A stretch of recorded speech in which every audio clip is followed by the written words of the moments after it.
Okay, somebody's going to be responsible for keeping this on the action, okay? I'll keep it on the action. Okay, so shut him up. Okay, no drums. Okay, so first of all, the hardest thing to record always is drums. I mean, it takes you all the time. And then even if you record them well, you're going to end up fixing them for an hour. So that one doesn't need to know, right? Yeah, So that she one pays is. full price when she records. Yes. Okay, so instead of learning super valuable information, we were going to gossip about potentially boys or whatever they're called now. Okay, so first thing, make sure all these drum mics are in the right place. I make this real easy in here that everything's kind of set up and just set, but you really want to make it simple. I want you guys to look at these symbols. So anybody who doesn't want to pay attention, okay, look at the symbol, look how it moves. A microphone is like an ear, right? So let's say your mic is right here. See, it's getting closer and further from this thing. So imagine what that's going to sound like. If you put your ear right there, it's going to get closer and further.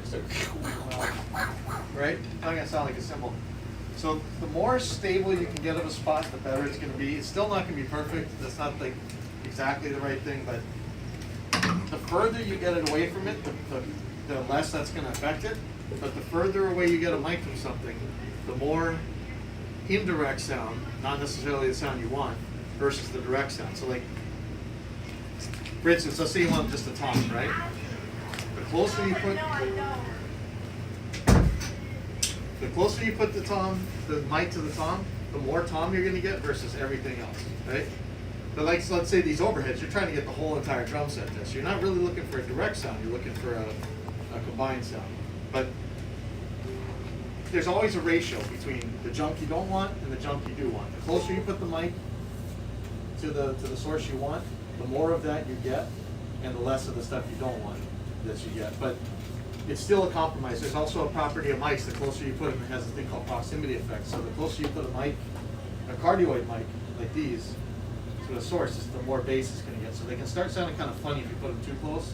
And if you put them really close and they're crappy mics, they'll distort. But these ones will be okay. But they will make kind of a goofy. Okay, who took off all the moon gels? Where are the moon gels? That was not us. They were just on here this morning. Oh, I didn't think.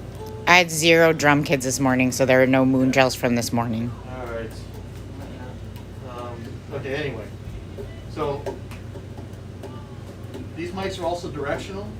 So the maximum amount of rejection they got theoretically is in the back. It's going to have like a heart-shaped pickup pattern for the most part. These might be cardioid or supercardioid or hypercardioid, but they actually tend to reject the best of cymbals about 130 degrees off to the side. So that's why these cymbals are actually in the tom's null point. The hardest part about recording drums is keeping cymbals out of the tom mix. That's your number one enemy. Anyway, I'm gonna put this mic pointing at the middle of the cymbals, and I'm gonna try and get like, if you keep them consistent, you won't have a hard time trying to mix them. So like whatever it is, take like one shaka, towards the middle, towards the bell of this thing. Shaka here, right? You get them all about the same. Oh, okay. These all look good. Snare mic looks pretty good. I'm going to try and aim it a little bit more towards the center. These guys, they were tuned in a way that they needed. I got to find out doing all this. I'm so tired of people. So, I think all the mics are in.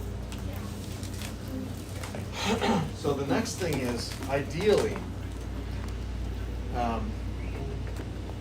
we don't trust that we're going to get a perfect sound while you're doing the recording. You are in the heat of the moment. You might not have your amp mic right. You might not have any of that right. So ideally, we're going to get a DI, a direct signal from the guitar, and then we'll add amplifiers and jump to it later. So I'm going to look for my DI boxes, which were just in here. There's one. There should be one up here, right? Yeah, there's like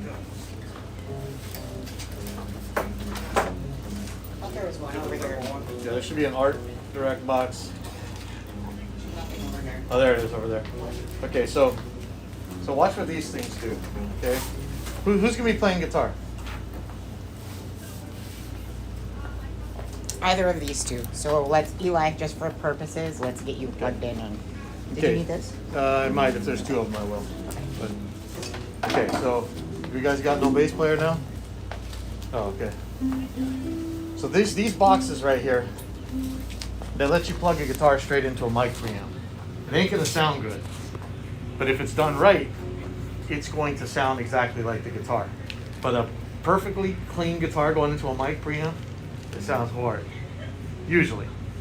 But if you capture it well, you can run it back into an amplifier simulator or even back out to a real amp, and it'll sound fine. These particular types of direct boxes have a guitar input, and they also have an output, so it's a splitter. So I'm still going to plug this into the amp. So you're still going to be able to hear yourself while you're playing, but it's going to take just your direct signal to the recording. So the way you do that, you plug it into the input, and you take the splitter, plug that into the amp, and make sure it's still playing. So you still plug it in, check, make sure you're still.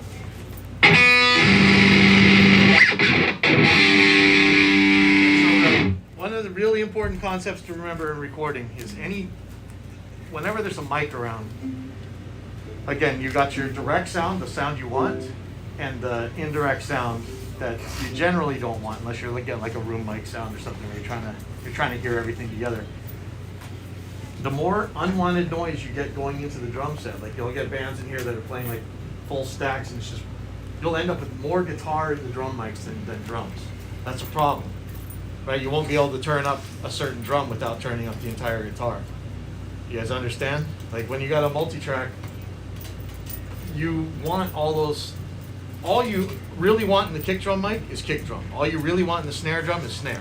But in reality, you're gonna end up with a lot of hi-hat in the snare mic, you're gonna end up with a lot of bass guitar in the kick drum mic, and all that stuff you wanna avoid. So there's different things that can make more separation. So distance, there's an inverse square law. For every doubling of the distance, you take the square root of the power. So if you're 3 feet away and then you get to 6 feet, you're getting the square root of whatever the